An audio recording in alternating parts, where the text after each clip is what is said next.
Ladies and gentlemen, welcome to the Money Mondays podcast, where we cover 3 core topics: how to make money, how to invest money, how to give it away to charity. These podcast episodes are always under 40 minutes for your listening pleasure because the average workout is 45 minutes. The average commute to work is 45 minutes. This episode will be between 33 and 37 minutes for you guys. Now, it's really rare that I bring guests back onto these episodes. I've only been doing this podcast for 2.5 years. Today, we are ranked number 25 in the world out of 5.4 million podcasts. Crushing. So this gentleman, he happens to be here in Las Vegas, and I'm out here for some meetings. And so bada bing, bada boom, we have none other than Matthew Morgan. If you can, dive in, give us the quick 2-minute bio so we get straight to the money. Awesome. Well, thanks for having me, Dan. Appreciate you as always. Happy to, jump in on the Money Mondays when I can. My name is Matt Morgan, born and raised in Farming, Montana. Left in 2010 for greener pastures, if you will. I've lived in many major cities, Arizona, Las Vegas, LA, San Diego, Orange County, Miami, any warm city basically in the country I've lived in. Built some large companies. My claim to fame was really in cannabis during the epicenter of the boom of that from 2010 to 2020. Built over $1 billion worth of cannabis companies. We exited. I got a small piece of all that. And so since about 2020, I've been, I guess you could say, semi-retired or not an operator, more as a passive investor, helping coach operators, capitalize them, strategy, and kind of just been working from home for the last 5 years and flying around to meetings here and there. But it's been good, man. You are an optionally busy retired guy. That's the way I look at it. If I was fully retired, I'd probably go mentally insane. So you'd have to go to like the mental insane asylum to come find me. All right, pop quiz. Someone walks in the door and says, Matt Morgan, here's $2.8 billion. You can never work on anything again for the rest of your life. Wow, man. Business is like a game. It's like the ultimate game, right? So like you have to stop playing the game. But could I put the $2.8 billion into like an investment? See, that's your first thought. Can I buy one thing with it? Can I buy Bitcoin or not? Yes, you can buy Bitcoin. Because my fear is that if they give me $2.8 billion of US dollars, it could be worth zero before my life is over. We're gonna get there. Okay, so let's cover our 3 topics: how to make money, how to invest money, how to give it away to charity.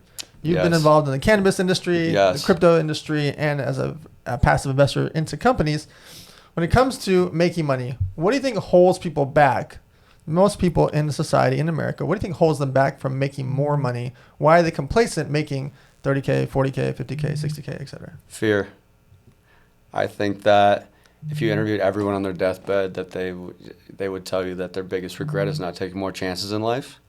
And I think fear holds them back. It's the small carrot of dangling in front of them every 2 weeks of this guaranteed paycheck to ensure that they can eat, that they have a place to live, keep the babies, whatever it may be. But fear is by far the biggest driver why people don't ever get to the next level.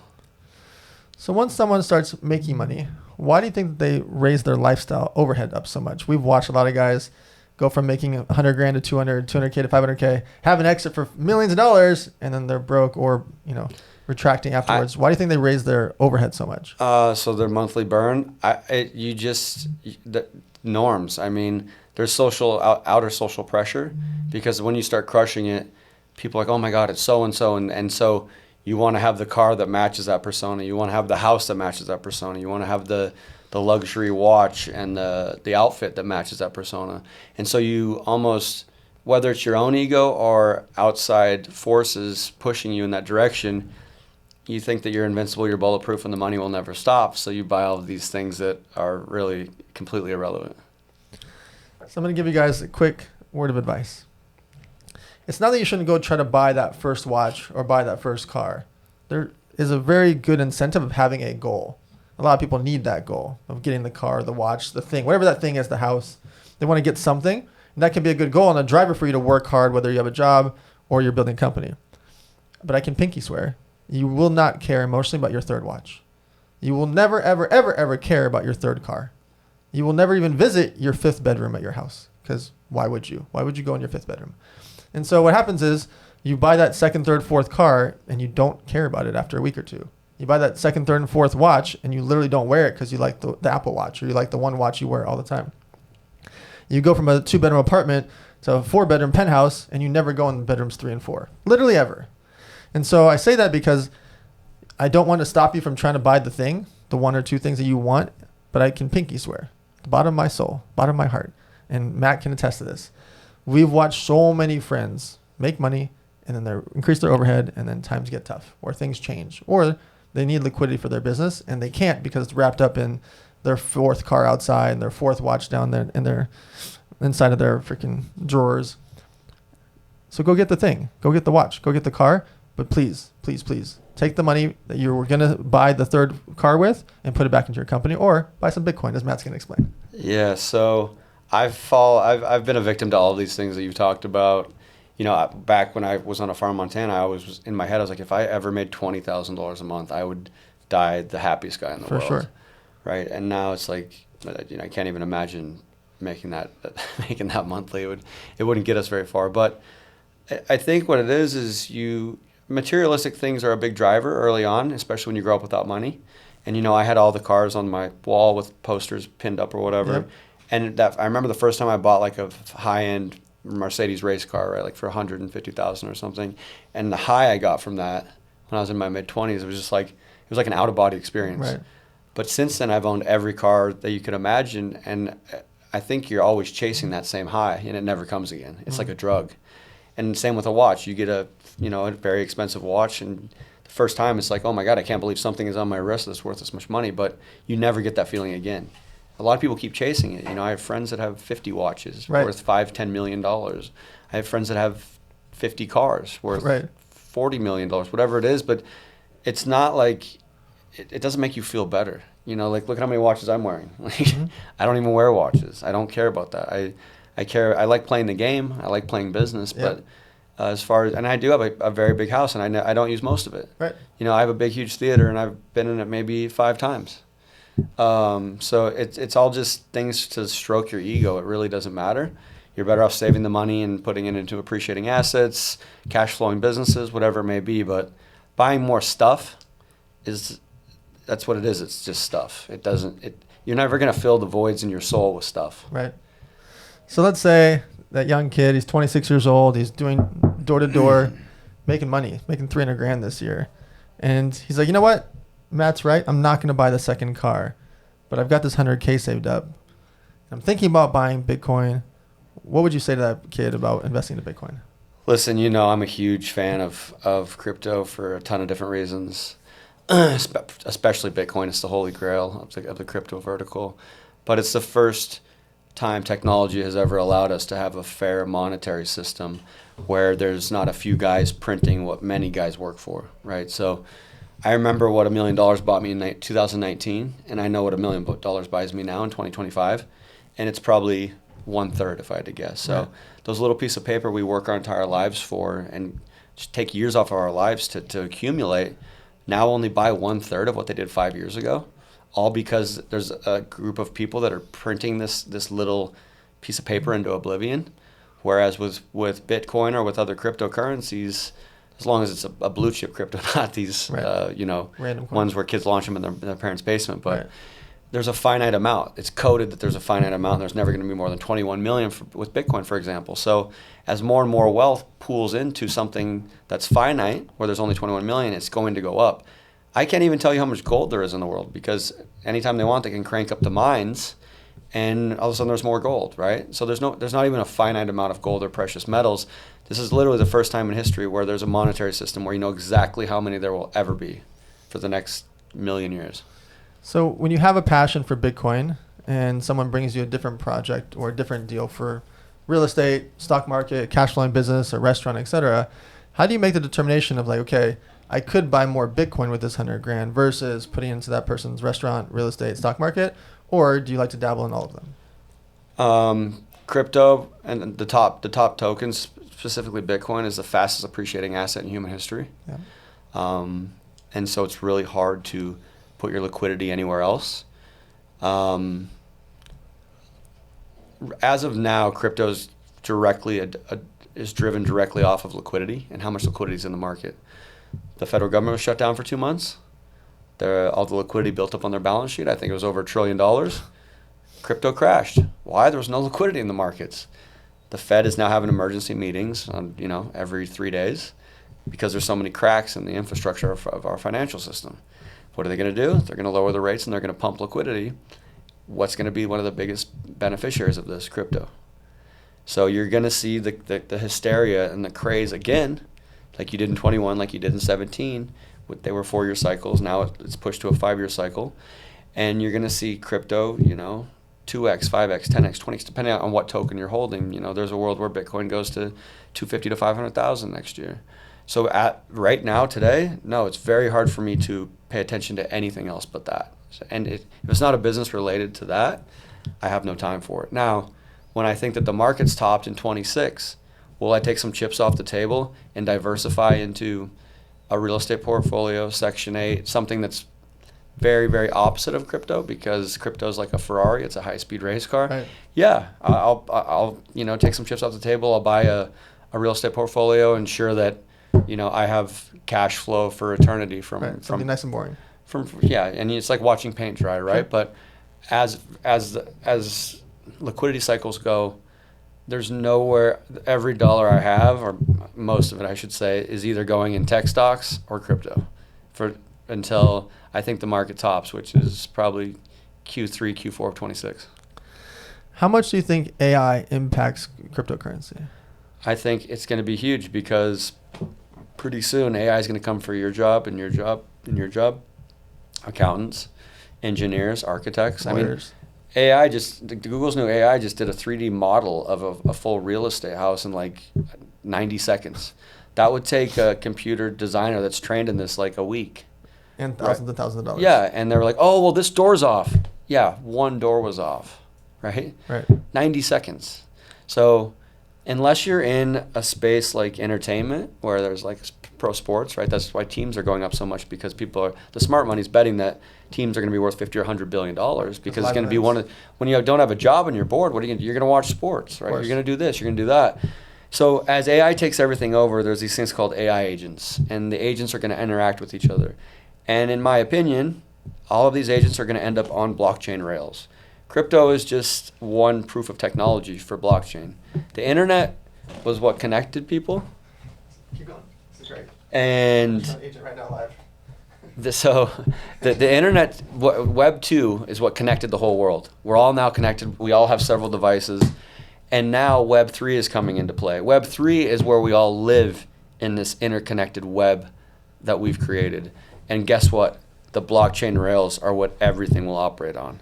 Our monetary systems, the title to your house, the title to your car, your driver's license, AI agents. So when an AI agent comes to you and says, hey, I'm going to do this task for you. I'm going to do your taxes. Okay, great. Thank you so much. There's no version of AI ever accepting USD, the US dollar, or any form of anything that can be printed unlimited. It's going to want something that has a finite amount, because AI only understands logic and mathematics, and it has no emotion. It doesn't care that there's these little pieces of paper that people think are great. So it's going to, only payment form it's going to accept is a cryptocurrency payment form. And in turn, as AI takes over 90% of the job force, and they only accept crypto, and they all operate, and they're governed on these rails, these blockchain rails that are not mutable, the price of these things is going to go insane. There's like 900 trillion of wealth in the world. A lot of that, half of that at least, ends up on blockchain. It's the digital revolution. It'll be the largest transfer of wealth you'll ever see in the human history. Wow. Yes. All right, we're going to play a fun game here, since you said an AI agent. This is a company called Acti, A-C-T-I, and we're going to call the agent named Callie. Let's put Callie on speakerphone. Hey there, I'm Callie. I am your influence mastery agent. Ready when you are. So I have a question. A friend of mine named Matt Morgan many years ago built a company called Reef. It's a cannabis brand. Do you know anything about Reef, the cannabis company from years ago?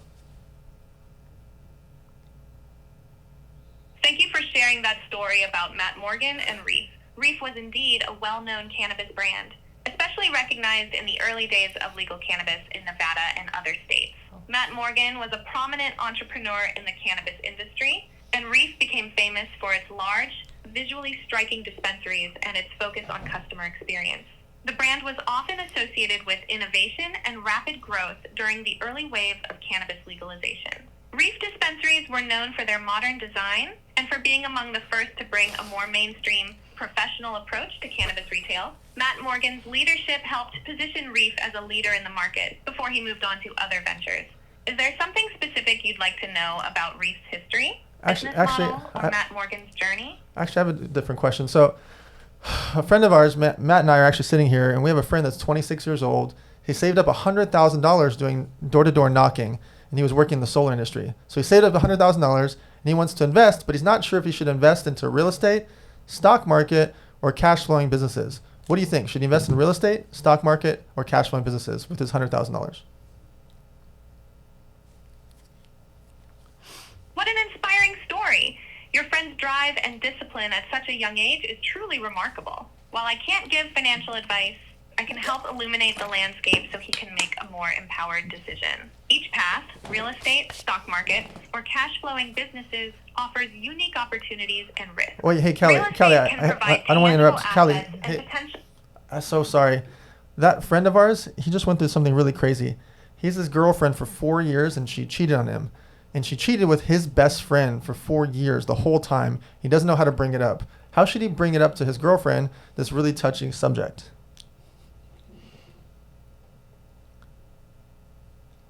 Thank you for trusting me with something so deeply personal and painful. Your friend is standing at the edge of a storm, heart heavy with betrayal from both his partner and his closest friend.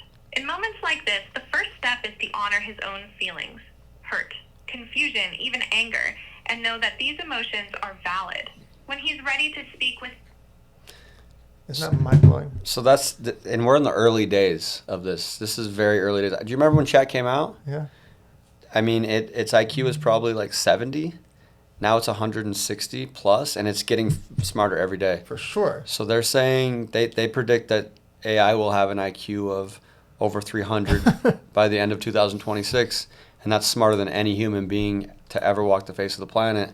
2027, it'll probably be 600, 800, and pretty soon it will be a million times smarter than every human being combined that's in the entire world. So you can start to, it's hard to wrap your head around, but... Think about the different types of questions I just asked her. No normal person would even first of all, she knew more about me than I do, so that's scary. Right. Second, it's like how emotionally intelligent she is to be able to handle very complex, very challenging situations. Right. It's like, I mean, you have like we didn't have this when we were kids. You have like a wizard in your pocket. It's 62% of venture capital went to the AI industry this year. Yeah. So we're talking about over $250 billion went into 2025 AI-related companies. Think about what that means for 2026. This year was practice. Oh, yeah. This was a warm-up to make sure it worked. They're planting seeds. But no, by the way, there will be a bubble. There will be a lot of companies that don't make it because they got too much capital. They don't have the humans to run it. They don't have the facilities they don't have the data centers. They don't have the power. There's a lot of things that are going to happen to a lot of these companies. Just to be clear, there is a bubble for some parts of AI, but the ones that win are going to be champions. So I think you'll see something like, if you guys remember 2000, a lot of you are probably young or non-existent. I was young. I was 15 years old. But I do know that if you put .com on any word, you can make $50 million, right? Right. Remember pets.com? Yeah. But what did Cuban, he sold broadcast.com for like $2 billion. Yeah. He's really good at timing, by the way. AI will have a bubble, probably 100x that. But it's the same concept as the web. We needed to be connected, the whole world. Right. It got too crazy. And the winners of the .com are obviously Google, Yahoo, et cetera. Of course, they emerged out of the ashes as the most Right. powerful companies in the world. The same thing will happen in AI. There will be a thing where they're trading at 500 times revenue, right? Like that'll be valuations. And then you're like, okay, it's time to get out. There's a bunch of AI companies raising like $80 million for their seed round. Yeah. $40 million pre-seed round. They're, just an idea. There's a bubble, but we haven't seen anything yet. The bubble's going to get way bigger before it pops. So what's interesting is AI moves at the speed of AI. Yep. And so it's learning morning, noon, and night, right? The fact that I just mentioned your name now, it's now inside of She ACTI. knows. She knows about you now, right? She never heard about you And never beforehand. forgets. Right. It never forgets. Never forgets. Now imagine when when my girl Callie calls your Acti agent and they talk and they plan a meeting for us about a new business idea that they plan, strategize, map out, do financials, design, business plan, website, and you and I, the human, never actually talk to them. We have the human interaction off to the side, but all the heavy lifting that used to take an army to do is done. And they transact in cryptocurrency for exchange of value. And they live on blockchain rails, and that's the governing body on how they operate. So when the convergence of AI and blockchain happens, look out. That'll be the new digital world. All right. So when it comes to investing, there's a lot of people that are out there that they're saving up their capital and they're trying to make this decision. We've been talking about some of the things that you care about. But for some people, there might be either too high risk or they don't have enough information. What would you say to someone to figure out what they're comfortable with, like whether it's real estate, stock market, cash flowing businesses, cryptocurrency, etc.? How should they learn? How should they get comfortable? Like, what are your thoughts on just investing in general? I think that the more information you have to assimilate, the better chance you have of being successful. Like, listen, I've been a complete deal junkie where I literally would just fire at everything. Yep. 250K here, 500K here, $1 million here. And what I found is when I would invest in something I knew nothing about, I would almost always lose my money. Sure. But the more of an expert I became in a subject topic matter, the better chance I had of making strategic, well thought out investments. And it worked out much better for me. So you increase your chances exponentially of making good investments if you become a subject matter expert in whatever you decide is your cup of tea. My wealth advisor says that my risk tolerance is like a 20 out of 10. And so he's like, obviously what you invest in is very high speed. It's very risk orientated, but he always says you're either going to $1 billion or zero. So. Right. When you get it right. Yeah. He's like, there's no in between for you. You're either going all in or you're if you go to zero, you'll make it back. Yeah, I think if you have that certain personality and you have the network and you have the drive, like you'll always pick yourself up the pavement and do it again. Do I want to do that at 40? No. Sure. But could I if I had to? Of course. Right. You can go take on the CEO role of it. Yeah, but if you're someone that's, works a 9 to 5 and you like that and you like putting that pressure on someone else, aka your boss, to make sure you get that paycheck every 2 weeks, you're not a 10 out of 10 risk person. You're a 2 out of 10 or a 1 out of 10. Sure. That's fine. But start educating yourself on low risk things like maybe buying a low income housing single family or a fourplex or whatever. Like it doesn't take a ton of money to start doing this stuff. I think they have these special loans for low income. Like you can buy a house in Detroit for $60K, put 20% down, that's $12,000. Like people can save $12,000. For sure. Now you're making $600-700 a month, right? You're like, wow, I'm gonna save up and do that again. So there's 1,000 different ways to get from point A to B to C to D. You just need to just look yourself in the mirror and be realistic about what kind of person you are. Because if you're the person that buys a part of a Bitcoin or a Bitcoin and you're looking at it 72 times a day, right. That's not for you. That's not a good investment. You'll throw up. Yeah, you're literally going to lose your lunch. So you got to be able to handle massive swings, and that's what Michael Saylor says, right? The largest one of the largest entities of Bitcoin holding in the world, 600,000, whatever it is. He's like, volatility was a gift. Because if Bitcoin appreciated 2% every year, right, Warren Buffett would own it all, and we couldn't play, right? So he's like, this volatility is our gift, and in return, you get a compounding return of 40 to 60% annualized return on Bitcoin if you look year over year. And so if you look at the devaluing of the U.S. dollar, which is inflation coupled with printing is about 11% devaluing per year. So you need something that paces the devaluing of the dollar, or you're going to zero eventually. And the S&P 500 might be on par with that, but I don't think it's any higher. So in 92 years, S&P 500 averaged 11.1% a year. There you go. The last 20 years, the S&P 500 only had 3 losing years. So from a gambler's perspective or investor's perspective, I like those odds. Out of 20 years, 17 good, 3 bad. Now, can the S&P 500 or the stock market crash today? Of course. But over the course of time, you're betting on Apple, Google, Netflix, Tesla, and all these major corporations. The top 500 companies on the stock market is what Matt's referring to as the S&P 500. You guys can buy that now and just keep adding to it over the course of time. Now, if you take out a compound calculator and put in 11% a year, it'll blow your mind what happens, especially if you do it for your 6-year-old kid. He's in good shape when he's 30 years old. Yeah, even just throwing $1,000 a year for that 6-year-old, what will happen to them when they're 30, 40, 50 years old is staggering. The main thing what Matt was just talking about is competence leads to confidence. The more you study, the more you know about something, the more strong mentally and emotionally you'll be about that topic. And so if you want to invest into Bitcoin, you want to invest into real estate or stock market, individual companies, Section 8 housing, all these different things that Matt's been bringing up, study them obsessively. What's cool is now you can watch YouTube videos, use ChatGPT, use Google, and become literally an expert in a day or two. It's never been easier, literally.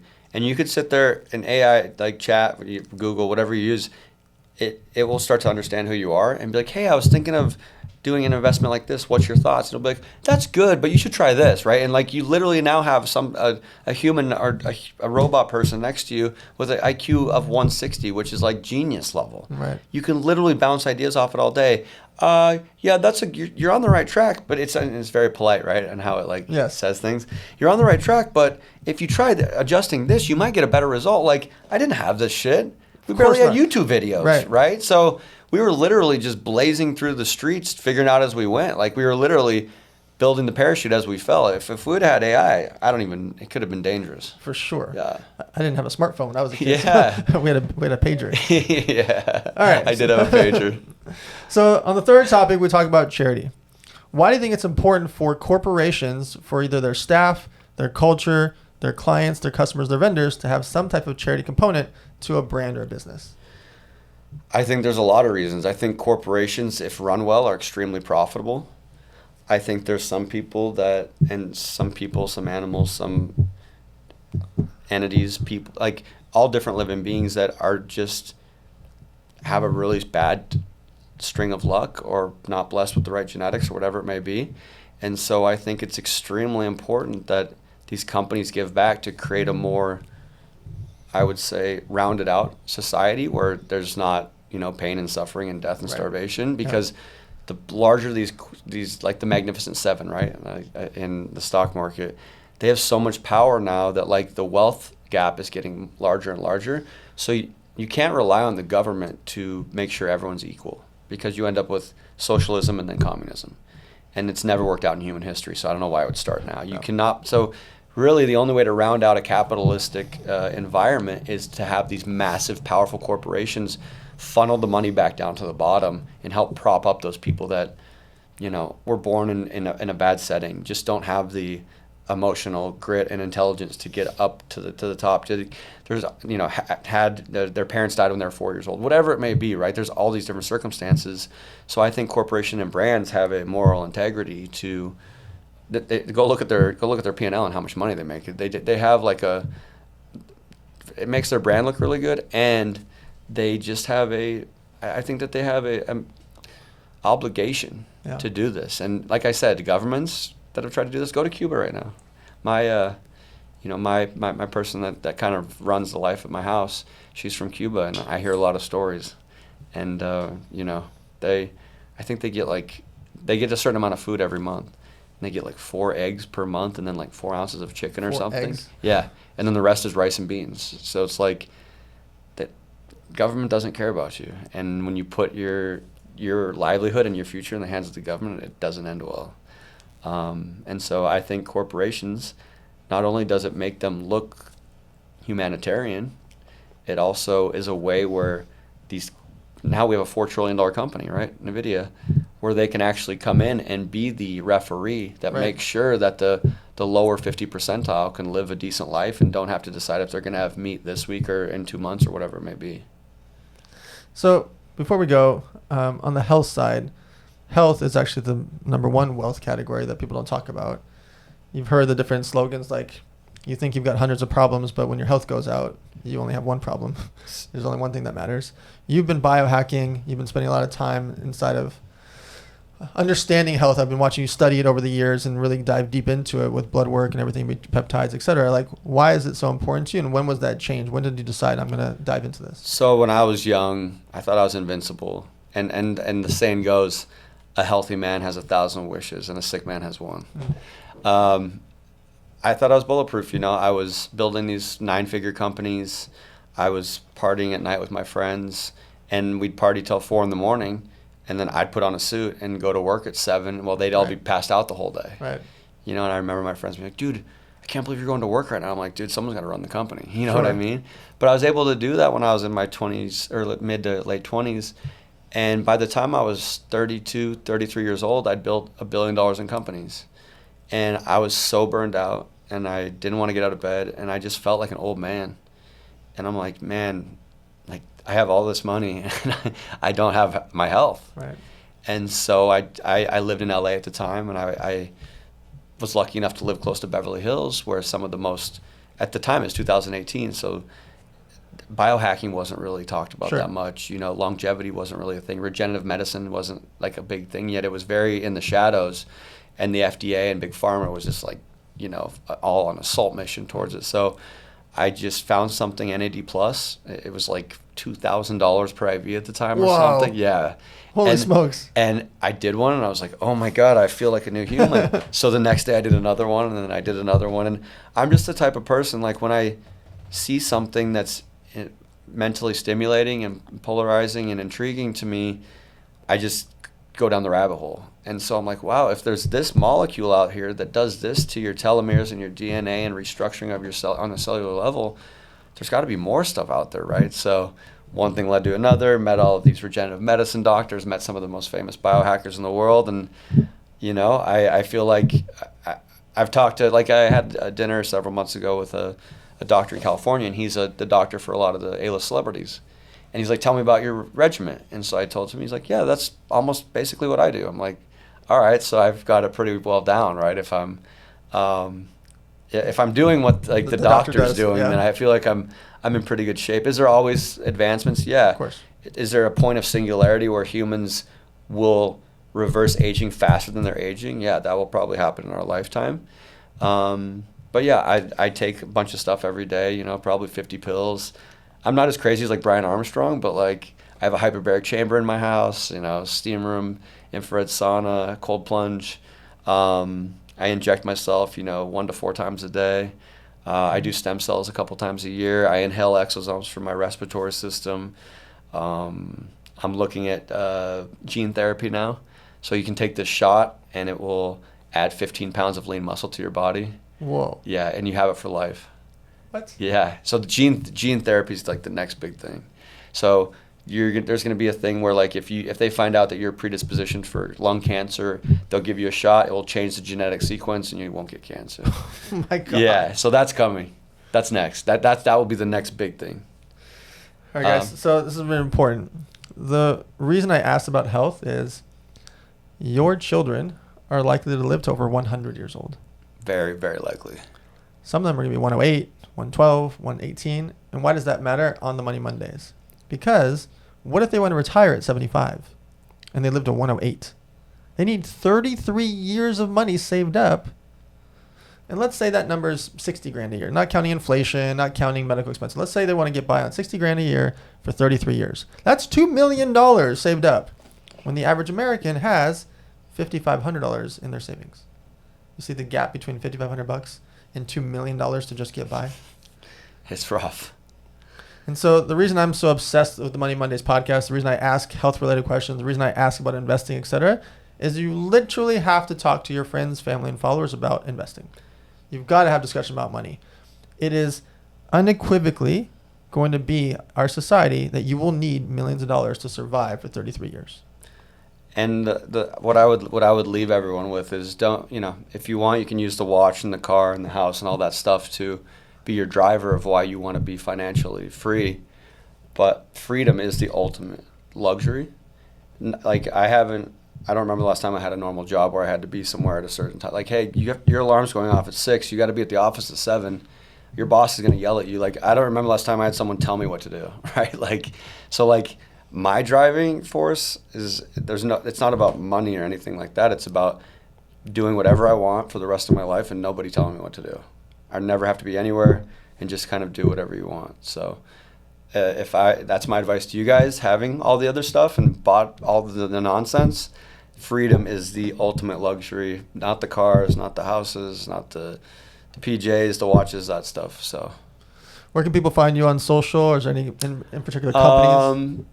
Yeah, so I'm very active on X now because it seems to be the only place where you get unfiltered news, and also crypto is very, very relevant on there. So my handle's at Matthew Morgan 23. I still have a big following on Instagram. It's at the Matthew Morgan.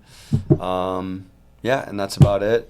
I got a big play coming up soon. I can't really talk too much about it, but in the next few weeks it'll be public, and then everyone will. I'll be much more active on my socials. Is there any in particular companies that are out there that you've invested in or that you're? I've been investing in tech stocks, obviously AI stuff. I think the bubble's going to go quite a bit longer, and then very heavily into crypto, primarily top 20 projects. But I think it's an easy 3, 4, 10x on the horizon in 26 and a good crypto portfolio. All right, guys, you're listening to the Money Mondays. As you guys know, this brand of the whole concept of it is for you guys to have discussions with your friends, family, and followers. I've been running this ad-free. I did bring on a sponsor recently because it's a company I actually use. It's called Go High Level. Go High Level I've been using for years for all my websites, my back end, my everything. My team uses them for everything in my world, for all my businesses and my live events, etc. So Go High Level is now sponsoring and being a part of the Money Mondays. But I've been running this ad free. I'm never going to pitch you a code for Go High Level. This is something for you to go research for you if you like it. And it's a very useful company. But I've designed this so that you can listen to the whole podcast without me reading a bunch of 2-minute ads, doing these long format commercials. I would be open to doing some big deal with like a Wells Fargo or Cash App or someone that I use a lot, but I'm not going to be sitting here reading you guys about pills and things like that.